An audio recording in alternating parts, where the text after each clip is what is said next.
the realm of international relations is a very confusing realm, and it's a realm of force. And very frequently we listen to talk and discourse about human rights, but at the end of the day, the international sphere is the sphere of brute force. Sovereignty is a matter of force, and the force that you are going to use to defend your own ground. Now, the thing is that we are going to talk a bit about the latest geopolitical stew. And I call this because I started researching a bit about Macron's visit to China. Oh yeah. And I'm trying to think of the significance of this trip and of the various statements that were made. And it seems to me that at the end of the day, it's very confusing. So I will try to introduce various perspectives upon the matter to try to make some sense out of it. Because on the one hand, it may seem that what he has done has completely backfired. But on the other hand, what he may be saying, which is something that he was criticized about, may be something else. It may be a sort of action. It may count as an action as extra pressure to the US. Because there is a growing sentiment in the international sphere that the US hegemony is waning. Now, speaking of problems in the Western world, you can visit a website and watch the latest symposium we did together with Carl on ecophobia.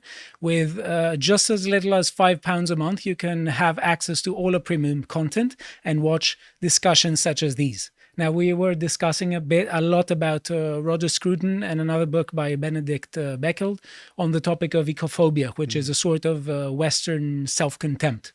And it's the notion of self-contempt, which can happen in all cultures, but especially nowadays it happens in the West. Now, let's go back to our topic. Let us have some basic context, because at the end of the day, right now, what we are witnessing is the rising of a multipolar world. So after World War II, the world was essentially geopolitically bipolar. Most countries were under the sphere of influence of either the US or the USSR. And after the fall of the Berlin Wall, there was a sort of period of American peace, or a US global... The Pax Americana. Yes. That was... Russia basically collapsed, didn't it? Exactly, yes. And it was supposed to be a long peace. But it seems to me that, sadly, the predictions were completely and naively optimistic. And the world that we live in the last few decades is completely unlike the one that, for instance, people like Francis Fukuyama would expect when he was talking about the end of history. Now, and the thing is that right now we see various forces and various tendencies that lead towards the world becoming multipolar. And the thing is that there's a saying in Greece that nature does not love gaps. Whenever there's a gap in English, which is nature abhors a vacuum. Exactly. Yeah. So whenever there is let's say a vacuum, nature will find a way to fill it, and international relations are not an exception. No, they're usually the best example, actually. Yes, and where there is a vacuum of power, there are people who are looking how to fill that vacuum and how to profit from it. So the thing is that there are two major events in the last two decades. And the one is the weakening of US hegemony and the war in Ukraine. And both of these events, along with, you could say, the rise of contemporary Russia and the rise of China, they have reignited talks about EU's strategic autonomy. And in the Western camp, and the thing is that there are two sides on this, because on the one hand, there is the Atlanticist side of the EU, of Europe, let's say, and of the Western camp that has seen and treated with suspicion any claim that was supposed to be about European integration. And usually the arguments are that Europe is a host to many ethnicities, and it's very difficult to have ethnicities put together, and it's a sort of recipe for disaster. The other argument says that on the one hand, this is propaganda from the US, mainly because the deep state of US prefers to deal with a fragmented Europe of small states because it's much easier to, let's say, negotiate terms with each of these states than it is to negotiate with one, let's say, big coalition of states. So there is at this point, and there is also the war in Ukraine that has led many Europeans think that basically they cannot outsource their protection to the US. Which is what Europe has been doing since World War II. Yes, and there was a kind of consensus that there would be a sort of exchange of military protection on the one hand and economic markets on the other. That's why we had the Marshall Plan, and there was this this agreement that there would be money given to various states. Greece was one of them, in return to widespread adoption and of trading relations. But at the moment, it seems that there is a tendency in America to start saying that, to start having a more, you could say, isolationist policy, or the policy that Trump is putting forward, the America First, that is a sort of exertion of pressure to states in the EU to say, well, listen, you're not fulfilling your NATO obligations, and you need to basically start looking for your own self as well. Britain being pretty much the only state in Europe that actually did fulfill its NATO obligations of like 2% GDP. So. I must say also that Greece is one of them. Sorry, but Greece has got. I think we have a ridiculously high percentage of GDP to arms race. But if I lived next to Turkey, I would too. Yes. So the thing is that at the moment, we should focus on Macron, because at the moment, he wants to profit from this vacuum. Right. And he is within the EU. And unlike Germany, he represents simultaneously a really strong economy and a nuclear force. So the nuclear capabilities of France are about, I think it's about 290 nuclear bombs, right, and 280 of which are deployed. Right. Okay. So it's not as much as the US or or Russia, but I think you can cause problems. Of nuclear weapons. You can cause problems with it. Yeah. So he is trying to basically create an EU that is going to be French-led, and the thing is that he is focusing a lot on EU energy dependency. And I think we should look at the next graph and see that, for instance, I'll quote some, you can click on the link, you have it if you want to focus a bit more on it, but to get the idea, I'll just quote a bit. He says, in 2020, the EU imported 55.5% of the energy it consumed as its own production, and stock changes satisfied only 42.5% of its needs. So it's roughly 4 out of 7 and 3 out of 7 that was within it. Since 2013, all 27 member states of the EU have been net importers of energy. In 2020, Malta, Cyprus, and Luxembourg were almost entirely import-dependent, with rates between 92.5 and 97.6%. The lowest energy dependency rates in 2020 were recorded by Estonia, 10.5%, Romania, 28.2%, and Sweden, 33.5%. Now, EU energy dependency on Russia goes in the following way. The EU depends on Russia for 24.4% of all its energy needs. That was in 2020. The energy dependency on a specific country depends on the weight of the fuels in the energy mix and the dependency of imports of those fuels from a specific origin. Now, one thing to look at is that France is relatively less dependent on imports of energy. So it's Germany's 65% or so. Yes, France at 45%. That's because France is filled with nuclear power plants, isn't it? Exactly. And if we can click the next link, that's an article from a year ago by The Guardian. I'm not going to read from it, but if we look at the title, it's a sort of calling back to go back to nuclear power, and he wants to basically have extra nuclear reactors. So just as a quick aside, yeah, loath as I am to credit a Frenchman, he's entirely right on this, and we should have done this. We should be doing exactly this every day. We should be building a new bloody nuclear power plant. Like literally 13 years ago, the Conservatives, when they're in coalition with the Lib Dems, decided not to because it'd take 10 years? It's really, I think so. I think that it's imperative for countries to have their own energy reserves, because if the economy is incredibly dependent on energy. If another person, the degree to which another person controls, or another state, let's say, controls your energy. If Russia controls a quarter of your energy input consumption, that's not good. Yes, and I don't think it's a coincidence that some days ago we found out that Germany is closing down some nuclear plants. Yeah, and opening coal ones. Yeah, I don't know if that's a coincidence. Well, Now, it's the progressive mindset with nuclear power is just totally wrong, and I find it really insufferable, because nuclear power is the most productive and one of the, within very, very small difference of magnitude, safest forms of energy that it is possible to have. And for some reason, the progressives are like, yeah, no, I don't like it because I'm scared of it. It's like, but it's the safest.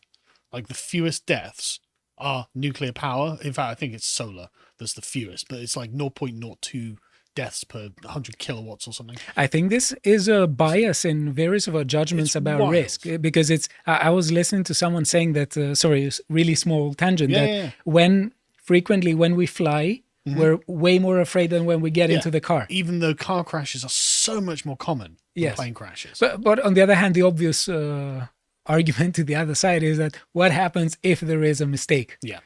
That's a problem. But they always go, yeah, but look at Chernobyl. It's like, look at a 1970s Soviet reactor. We don't use those. Yeah. Anyway, I'm not gonna go off on a tangent. Now, if we go on the next link, please, on the nuclear power in France, which is updated in April 2023, we will see that France derives about 70% of its electricity from nuclear energy due to a long-standing policy based on energy security.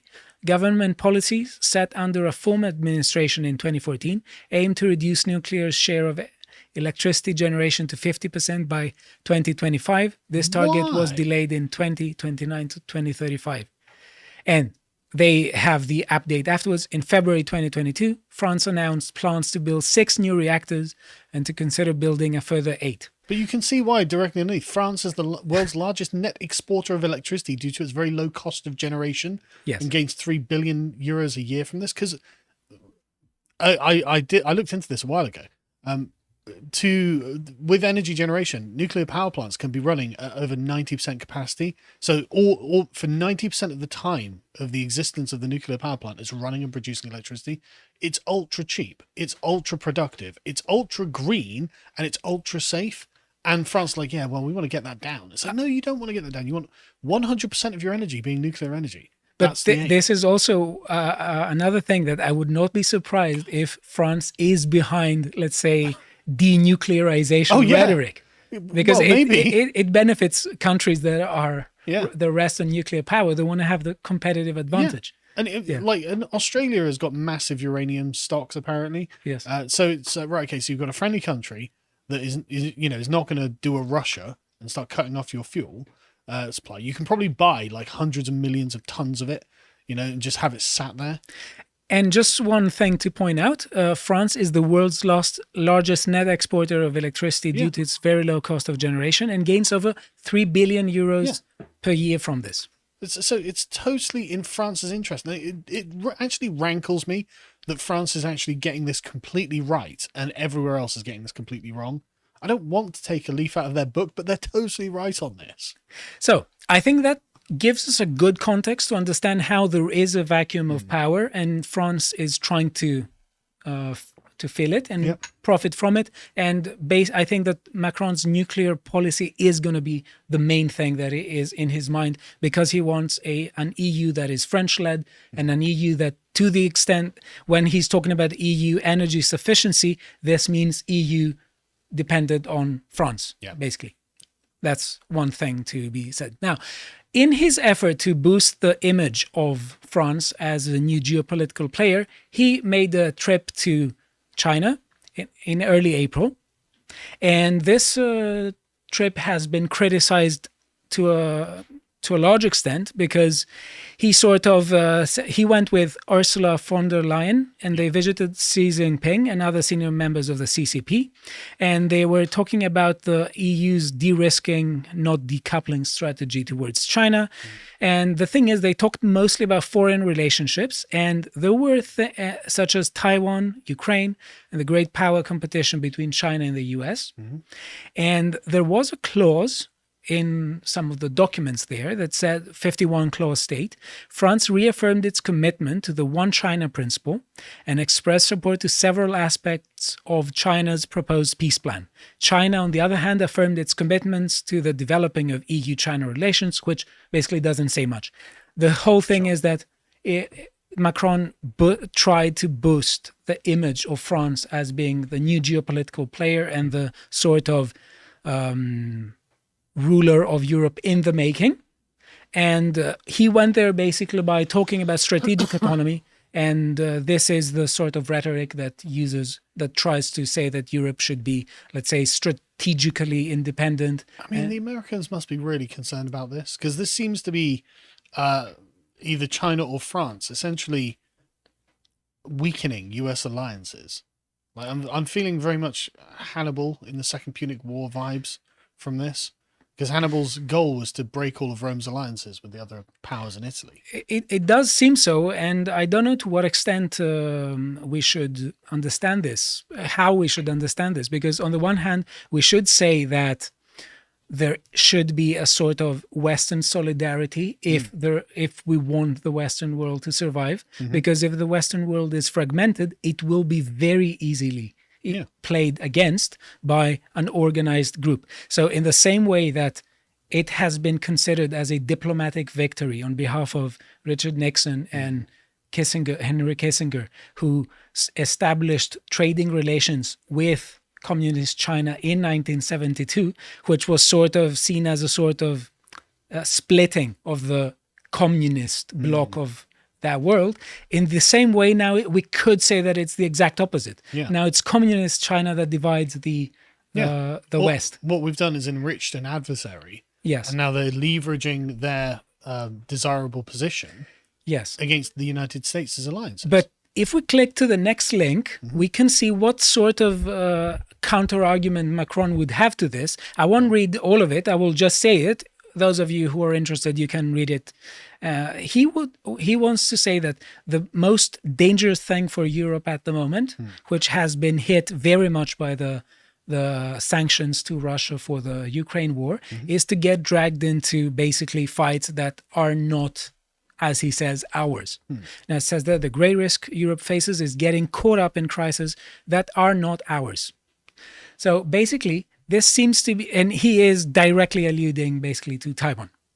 And the question is there whether Taiwan, if it gets invaded, whether it's going to become the next Ukraine, and whether there will be sanctions from the Western camp or not.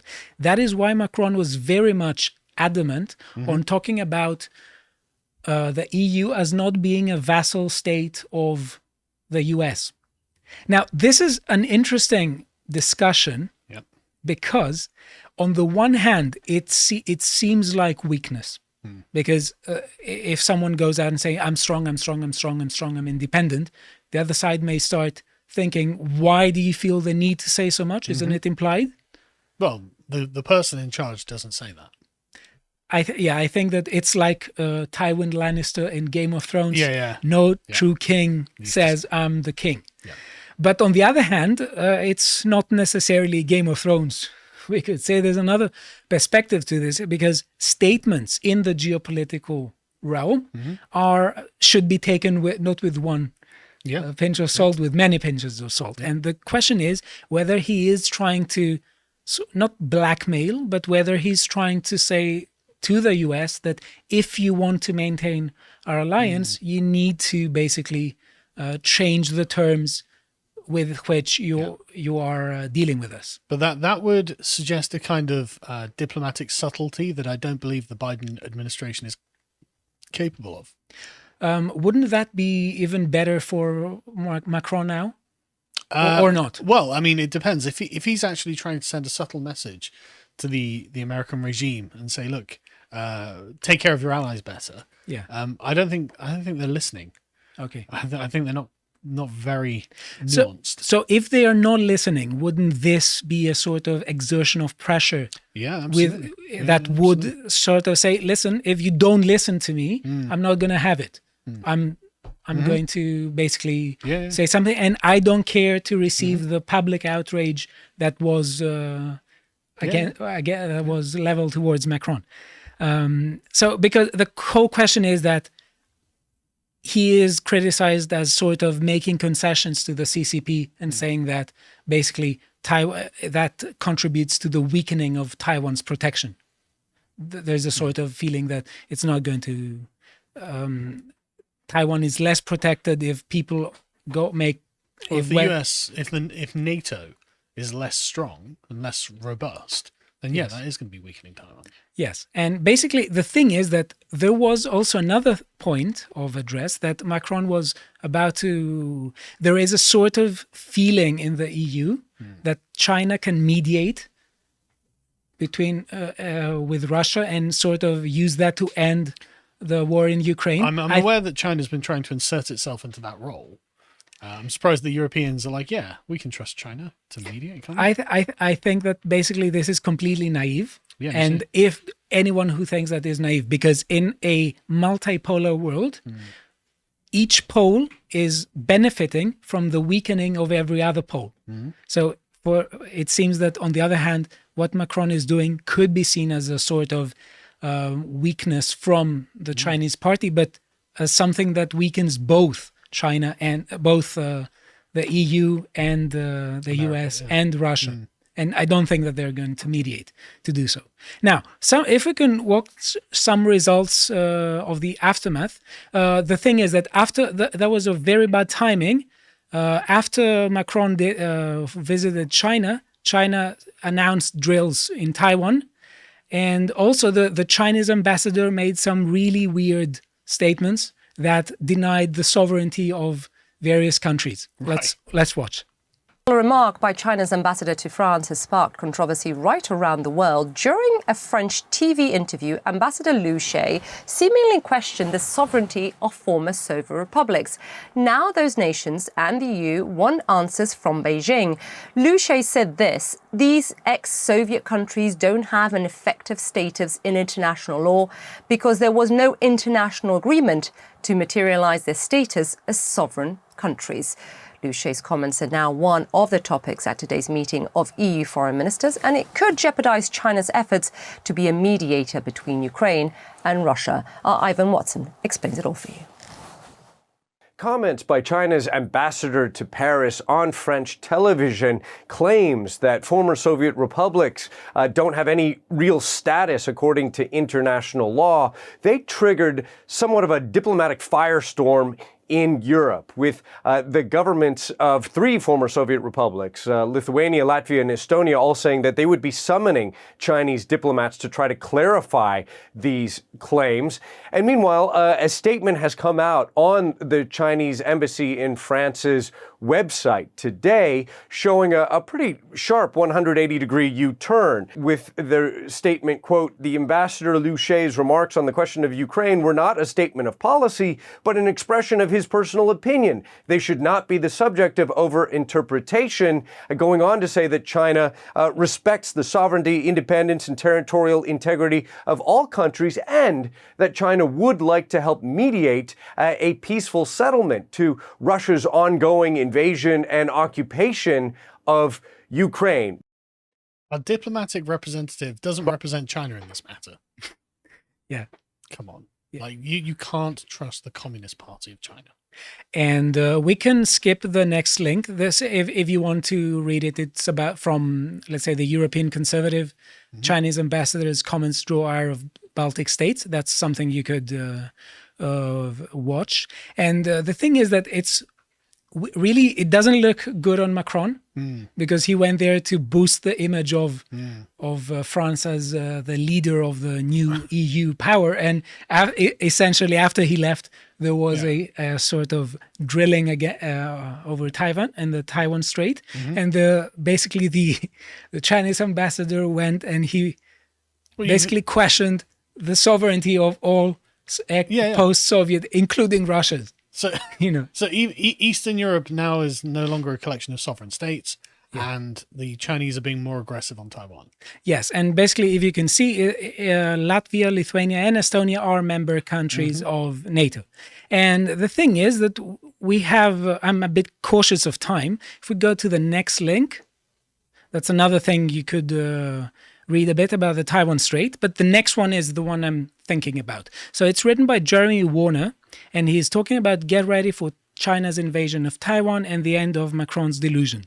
And he is talking interestingly about how Richard Nixon and Kissinger started the negotiation with China then, and how what they did basically led to a sort of weird status of Taiwan in international law. But we should always remember that at the end of the day, international law is a matter of force. Yes. It is a set of rules, but at the end of the day, sovereignty, which is defined as supreme authority within a territory, is a matter of force. And I'll just quote... And in this case, enforced by the Americans. Yes. And so if American power is on the wane, you're not going to get international law if China's the one deciding what is and isn't law. And I'll just say, as a result of Nixon's maneuverings, Taiwan has no standing as a recognized sovereign state, let alone one that presumptuously still claims jurisdiction over all China.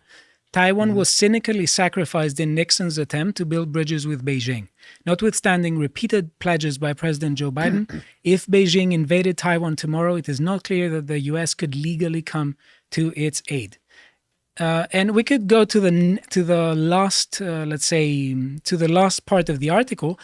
Jeremy Warner is talking about some economic interests that France has in China. He said that billionaire Bernard Arnault has a luxury goods empire, economic empire, that is the first European company to achieve a $500 billion valuation and thereby enter the harrowed ranks of the top 10 companies worldwide by market capitalization. And Europe's economic interest in China ensures an ambivalence to China's ambition and causes to shrink from outright confrontation. So the question is, how can you trust a communist party and a communist country to not exert cultural and economic and possibly military pressure against you in the future?